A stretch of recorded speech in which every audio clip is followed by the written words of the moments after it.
فلا وربك لا يؤمنون حتى يحكموك فيما شجر بينهم ثم لا يجدوا في أنفسهم حرجا مما قضيت ويسلموا تسليما ولو أنا كتبنا عليهم أن اقتلوا أنفسكم أو اخرجوا من دياركم ما فعلوه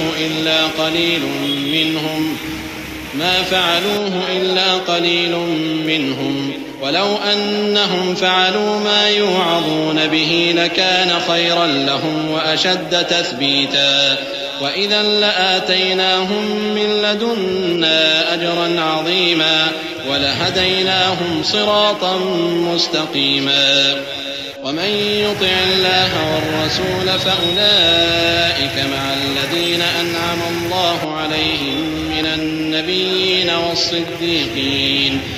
النبيين والصديقين والشهداء والصالحين وحسن أولئك رفيقا ذلك الفضل من الله وكفى بالله عليما. بس تمہارے پروردگار کی قسم، یہ لوگ جب تک اپنے تنازعات میں تمہیں منصف نہ بنائیں اور جو فیصلہ تم کر دو اس سے اپنے دل میں تنگ بھی نہ ہو بلکہ اس کو خوشی سے مان لیں، تب تک مومن نہیں ہیں. اور اگر ہم ان پر فرض کر دیتے کہ اپنے آپ کو قتل کر ڈالو یا اپنا گھر چھوڑ کر نکل جاؤ. نبی پاک ہم بشر، نبی خیر البشر، ہم سے تعریف امامہ کی عشق نبی ہے کیا بتلائیں گے دنیا کو جذبہ ایمانی ہم دنیا کو دکھائیں گے. ہم ختم نبوت پہ جا اپنے لٹائیں گے. تعریف محمد ہم لکھ لکھ کے سنائیں گے. ہم ختم نبوت پہ جا اپنے لٹائیں گے. جو ان کے دیوانے گئے او دل کے ترانے گئے. گستاخ نبی ہیں جو شیطان دیوانے او. گستاخ محمد کا ہم نام بھی مٹائیں گے. ختم نبوت پہ جا اپنے لٹائیں گے. او میرے نبی پاک ہے جو دل میں بسے میرے، دل چیر کے دکھا دیں گے نام نبی کا ہے. دشمن نبی سن لے زوبا پہ لگم تو دے، جو جان ہمارا ہے دے دیں گے نبی کے لیے. تعریف محمد ہم لکھ لکھ کے سنائیں گے. ہم ختم نبوت پہ جا اپنے لٹائیں گے. اللہم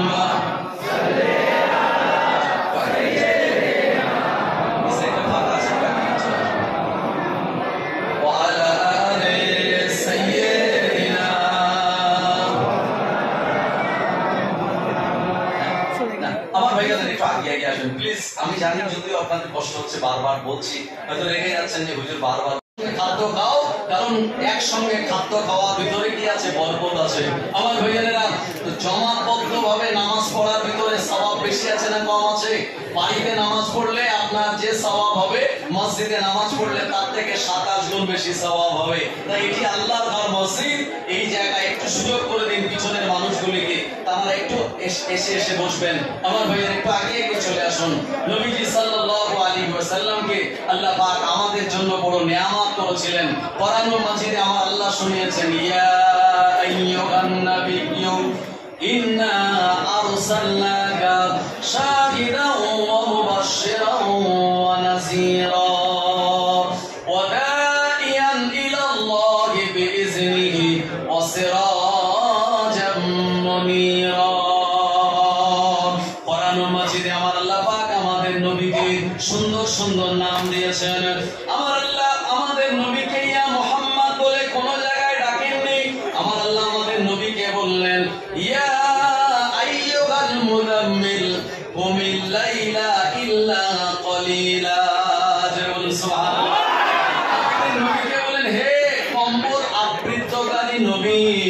আপনি উঠুন এবং রাতের কিছু অংশ আল্লাহ তাআলার ইবাদত বান্দেগি করুন। বলুন সুবহানাল্লাহ।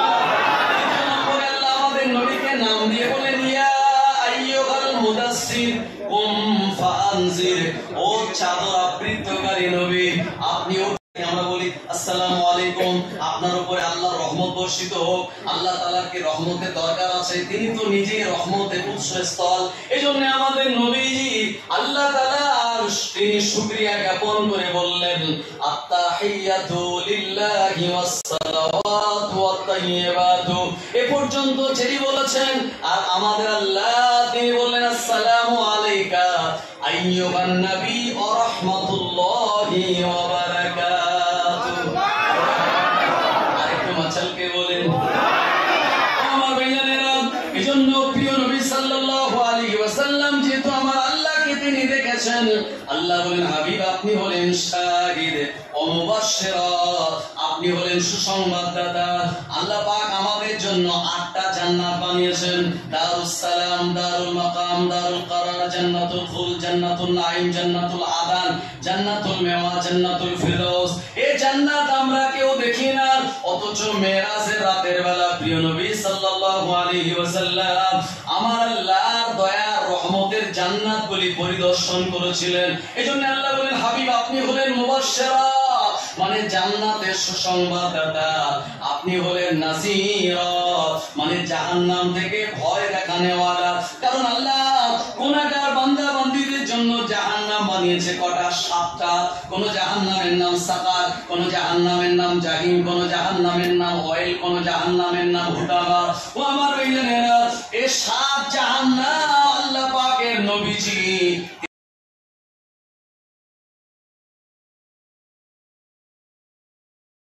আপনি হলেন সিরাজাম মুনীরা।